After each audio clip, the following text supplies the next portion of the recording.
on this Earth Day, could you tell us, kind of three very simple or three things that each of us can do to make a difference in conserving water, keeping water sustainable for the environment?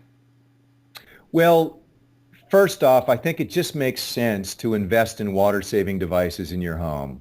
We've talked about water-efficient plumbing fixtures like low-flow toilets and shower heads, also appliances like dishwashers and washing machines.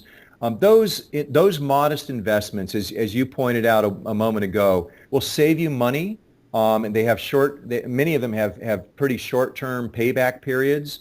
But they also save electricity, and that's something that we don't often think about, is that it takes electricity to move water around, whether it's into our homes or from the water treatment plant to get it to our homes. And so those are really important from a personal economy and cost saving standpoint. But of course, they can also help to keep those water sources from being overused.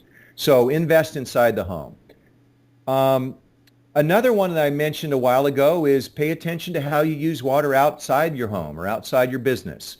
And I mentioned that, different types of landscaping, being careful not to let the hose run for too long or the sprinkler run for too long. Just use what you need, but be careful and pay attention to it. And because one mistake of leaving the sprinkler on for a couple of extra hours while you weren't paying attention to it can offset a lot of the other things, the good things that you're trying to do inside your house. The one last thing that I'll encourage everybody to think about is it's so important to take care of the source of your water. So one thing that we've really learned a lot about in the last couple decades is that when we take better care of our local forests, of our local grasslands, they do a lot to protect our water sources. They keep our water supplies clean.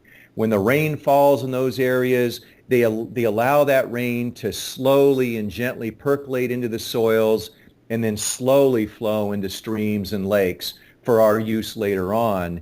And they come out in a much cleaner way if we've taken care of the forest, if we've taken care of the watershed. And there's many, many different ways for all of us to get involved when local conservation groups, our local water utilities often have some kind of a plan for landowners, for example, to fence off sensitive water areas and keep grazing animals out of those, just to replant trees and keep the stream cool and keep erosion and sediments from washing off the landscape and getting into the creeks. So there's a lot that we can do to take better care of our watershed, and all of that comes back to translating into clean water. Excellent. I'll just comment that the first part of it about changing out some of your toilets, your appliances, your shower heads are very simple things that you can do yourself. Absolutely. Nowadays, we're creating toilets that make it easy for the consumer to install themselves.